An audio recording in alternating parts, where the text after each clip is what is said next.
ideas for future trips, and we're discussing World War II history, taking a van or vans to northern France and then Normandy beaches. Am I right in saying, gents, we're all kind of like big style? Oh my god, that has got to be done. Because how long would the trip be?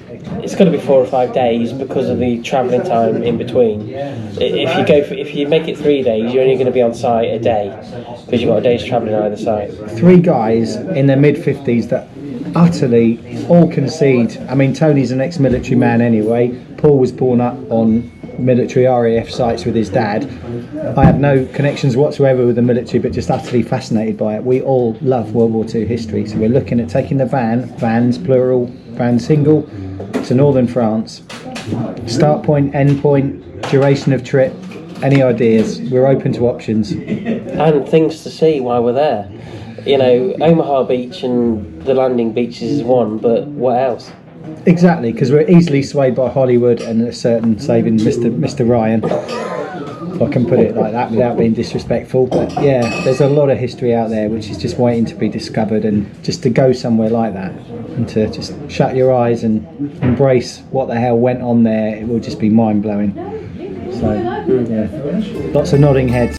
I love the fact that 10 months and 15 days to be exact later, after that very conversation that we had in the Three Fishes pub in Shrewsbury, where we all said, you know what, we should do it. You know what, we did it. We actually did it. The plan came to fruition.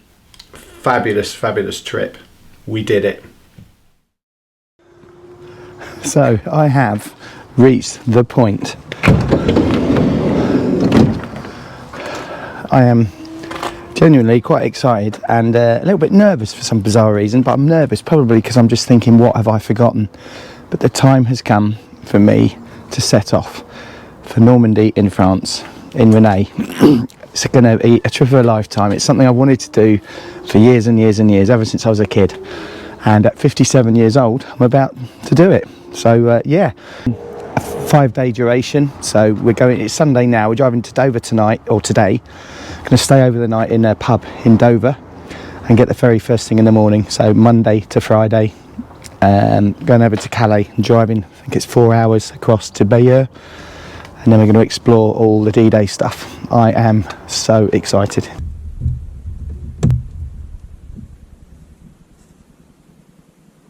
For this quite long journey, I've got my old Insta 360-1X, which if you've watched a few of my videos, you'll know that when I first sort of go off on hikes and everything, it's been revolutionary, absolutely amazing camera. But then sadly I was hiking somewhere and doing a bit of scrambling and I caught the lens, so I'm going to turn this on.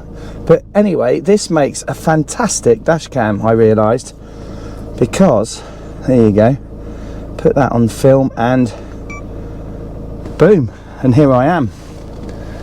And what's fabulous about this is it's obviously a 360 camera. So I'm using my GoPro at the moment, which has got my wireless mic fired up, because this thing isn't very good with the old audio. So I thought, oh, let's just do a combination really. But this is officially now first gear, handbrake off, first stage of my journey to Normandy. So I'm very excited. Let's fill up first of all. Here we go. Speak in a bit.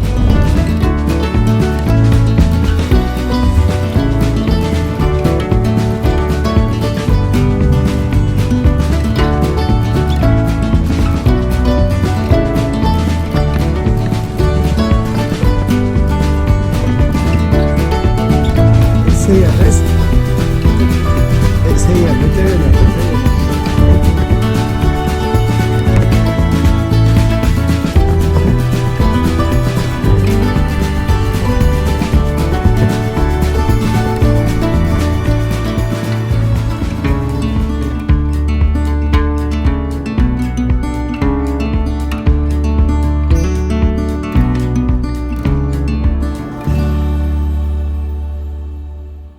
I'm really pleased with the video. I'm pleased. It was an amazing trip. But like I said, we scratched the surface really. But this video I like to show just how it really whet our appetites, and I just want to learn more and more about D-Day and what happened there. Incredible. Once in a lifetime amazing trip, something that we've all realised and we've just been chatting about, that is possibly 50 years in the making. Since we were all young lads, we were all saying about one day it'd be amazing to go to Normandy, and that's exactly what we're going to do.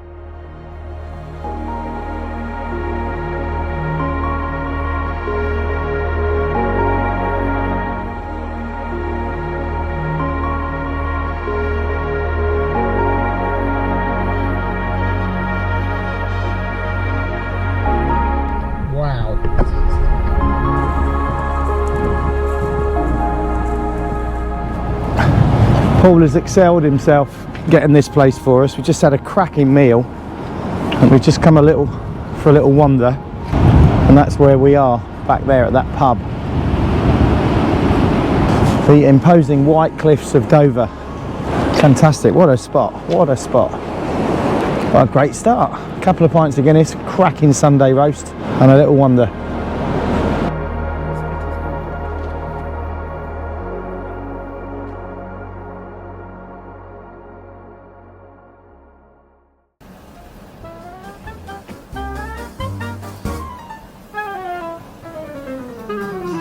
Is that what we're doing? We still wanted fuel, or?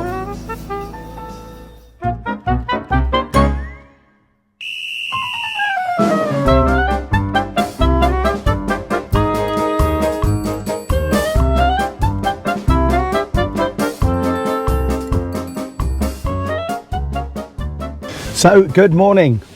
Day 2 of our adventure, and I am talking to you from the Le Carrefour dans Calais, and I'm in the car park waiting for Tony and Paul. You know, we were early, in fairness, we were very early for our ferry, and I just went to the other window and I gave the booking reference, and the guy didn't bat an eyelid and just checked me in and handed me this lane number. Consequently, and I pulled away and I saw that Paul and Tony hadn't moved, they were still there, and then Paul gets me on the old radio and says, "I think you're on another ship."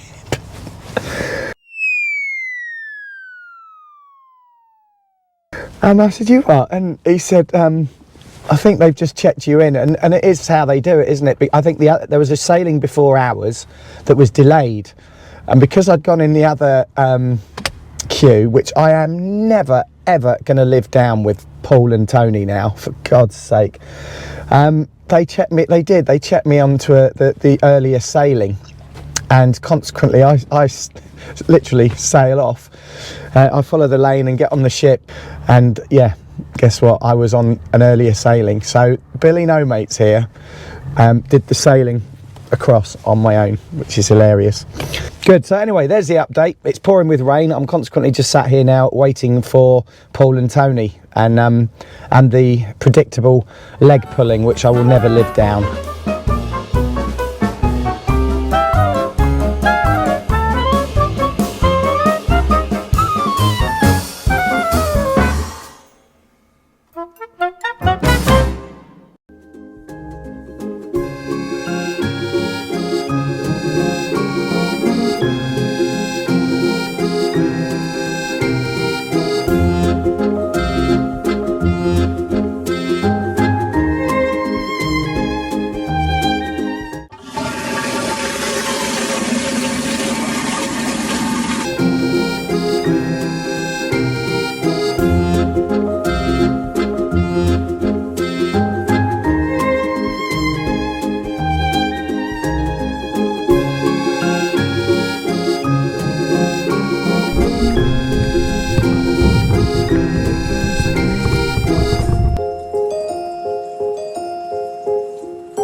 See that? I go back to my chef training there because Leon Ayres.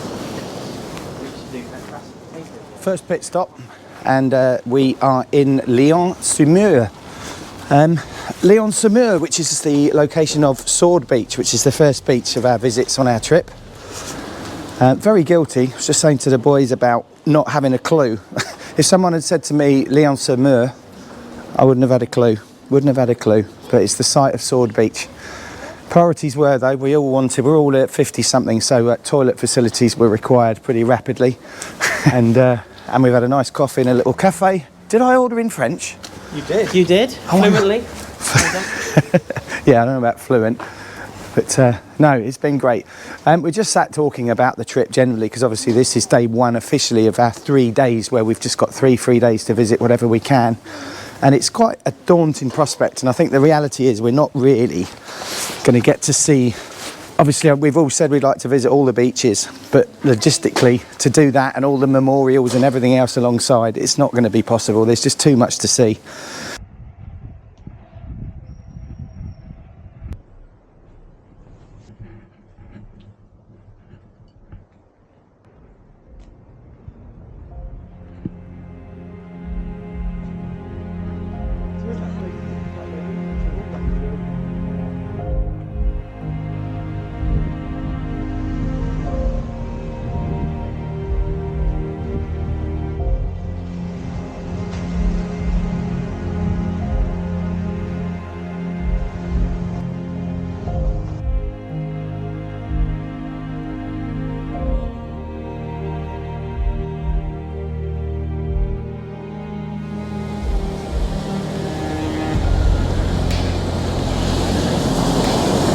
But this is Sword Beach, this whole section around here.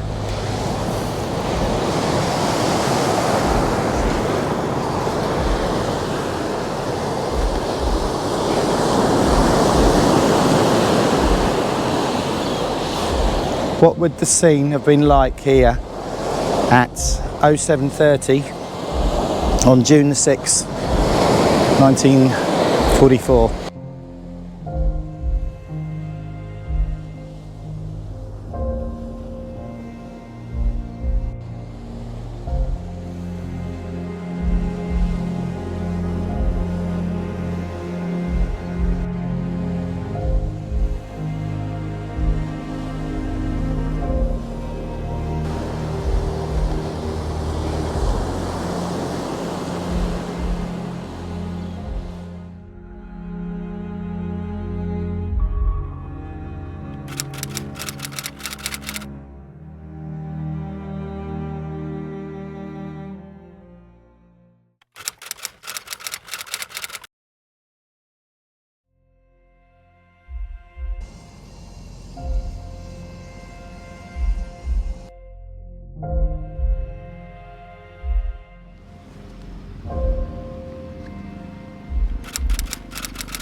So this is a German bunker position on Juno Beach.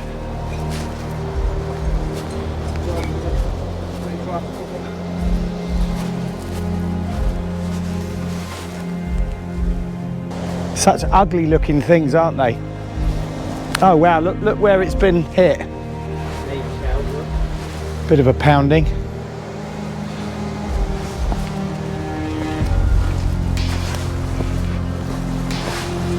Cozy Bunker. This was stormed and taken by Lieutenant Cozy Aiken and 10 platoon of B Company, the Royal Winnipeg Rifles, on the 6th of June 1944. B Company suffered 78% casualties assaulting Mike Green Beach. So this is Juno Beach.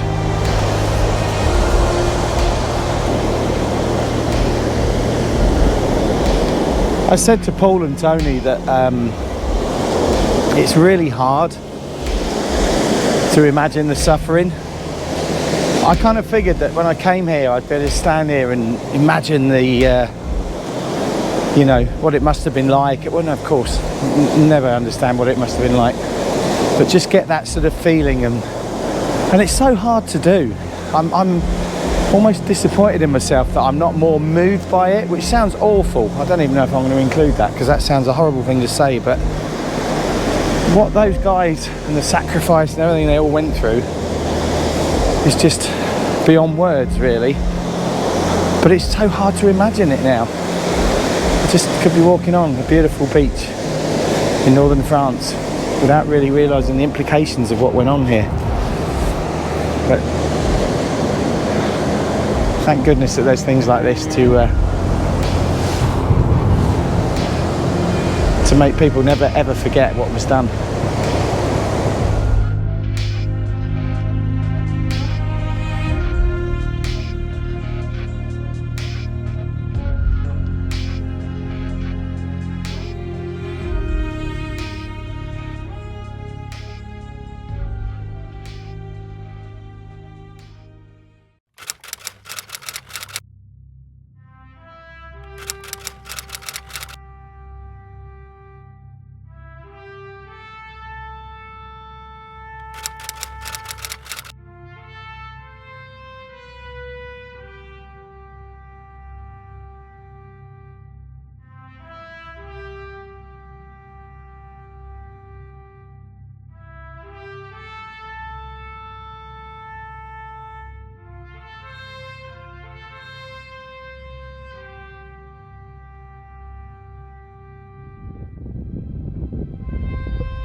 We've come to Arromanches. It's really impressive, the harbour, which is where they did all the offload of all the tanks and everything.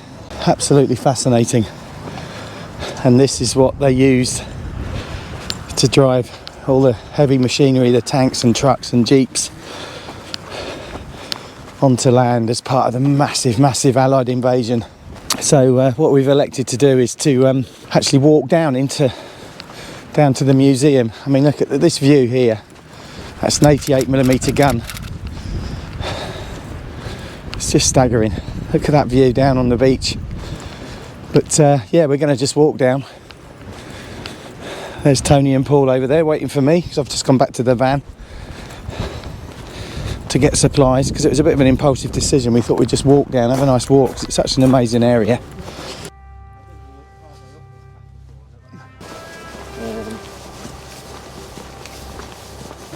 It's not often you walk around the corner and see a Sherman tank. That's awesome.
I'm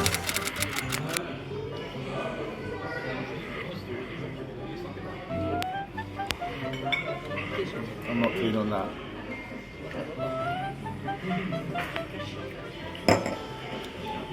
No, not me. Snail 101.